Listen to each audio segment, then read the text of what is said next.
Hello people! For today's video ay nandito na nga tayo at naghahanap ng mangga. Pero sa ngayon wala akong makita mangga at hindi nga naman namulaklak ang puno na ito. Ewan ko ba napaglihian yata at hindi na siya namulaklak. Sabi nila matatamis daw ang bunga nito at malalaki. Pero wala akong makita kaya dito na ako sa puno ng buko. Meron bunga ang buko kaya lang paano tayo aakyat? O ayan o. Ang taas, hindi ko maakyat. So, ang ginawa ko na lang namasyal-masyal ako dito sa kamatis. Ito na yung mga kamatis na sa last vlog namin na pinakita ko sa inyo na inagkad namin. Ito na siya ngayon, ganyan na siya kalalaki at na siya, kukuhanin na siya. Itatanim na siya ng bumili sa kanya. Malapit na. So, ayan, ilang days na lang. Yung QC pa to, pag yarang QC ay ready to go na siya, ready to plant na. So, ayan, ganito na siya kalaki mga cravings. So, diba? Ang bilis ng panahon, so 25 days na siya. At ayan nga, ang dami naming mga seedlings ngayon at fully loaded nga ang ating greenhouse. Dahil nga po, marami ngayon nagtatanim ng mga farmers dahil simula na ang tag-ulat. So ito, meron nga ditong nakalatag na bagong namin. Ayan ang Calixto. Ito naman po ang mga talong na haba. Ayan, bago lang siya, maliliit pa yung tubo niya. Ayan.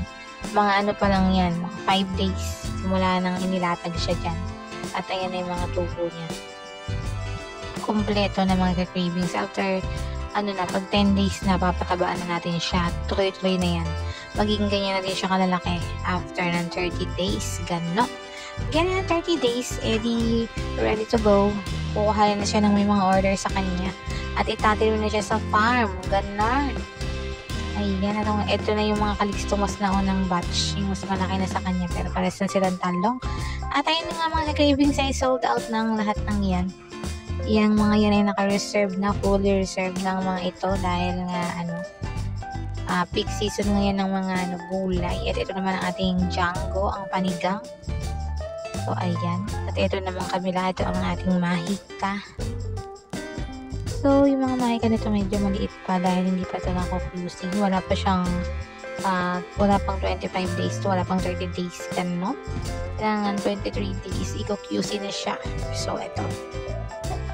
Makikita nyo, ito pa naman ang aming bagong Taiwan Super Heat dahil nga out of stock ang Red Hot. So, Super Heat ang tanim natin ngayon. So, ayan na naman ang third batch ng Calixto. So, ganyan na siya kaliit din. Mas nauna ng konti yan kaysa dun sa isang tumutubo pa lang. So, sunod-sunod din yan ng craving. So, ayan, makikita nyo, maliliit pa yan. Pero konti na lang at i-update po kasi sunod kung ma-update ko pa dahil nabibili sila kaagad. At ito na nga, ito pa yung okra. O, ang smooth green. Ayan, ganyan na siya kalaki. O, diba? Binibenta namin ito tingi-tingi, ganun. Pero pwede rin per tray. Pero karamihan na bumibili ito isa-isang ganyan, 6 lang, 10 lang, ganun pang lang na backyard garden, ganun. Kesa daw mga kung ano halaman tanim nila, edi nang mamumunga. At nang may mahingi naman ng mga kapitbahay. At dumako naman tayo dito sa ating kamatis. Iuugat check natin siya. Ugat check. At ayan nga, may ugat na. O, diba? Siyempre, lang wala ng ugat yan. Ang laki na nga. Ewan ko ba sa lola nyo. So, mapakita ko sa inyo. Ito pa yung ating mga mga seedlings na plalakihin. Ayan. Hindi pa siya seedlings. Mga buto pa lang yun nandyan na may nakalagay sa lupa. O, ayan. Ganyan siya karami mga cravings. So, mga 300 trays ang ilalatag na namin ng lolo't lola niya sa mga susunod na araw. At itong kalalatag lang yan. O, diba? O, diba? Ang daming latag ng latag. Ganon. Samantalahin natin ang peak season.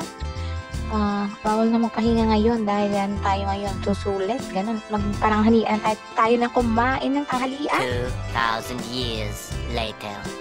At yun ang mga cravings, ito nga nakapaglaga na nga tayo dito ng nilagang talbos ng kamote. Meron tayo ditong bagoong na may suka at may sili.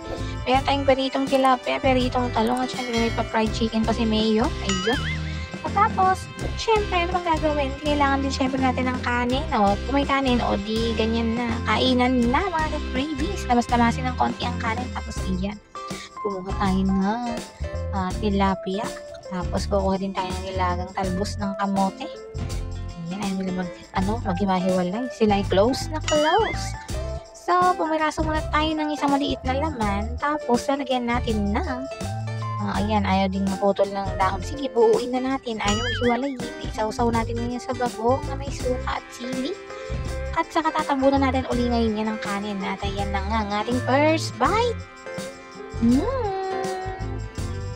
Thank you, Lord. Ito na nga. Agad-agad. Second bite na uli. Ganun uli ang gagawin natin sa una. Tatabunan lang na ganyan. At isusubo na uling gano'n. At ang sarap-sarap ng mga cravings. Di ba ako naman tayo sa talong? At isawsaw din natin sa bagoong na ganyan. Tapos kapit-takpit na ibagong sa loob ng pinaritong talong. At ayun ako, pagkasarap-sarap mga cravings. Kitarain nyo na to. Padali lang naman. Puro pinarito lang naman at nilaga. O, di ayan.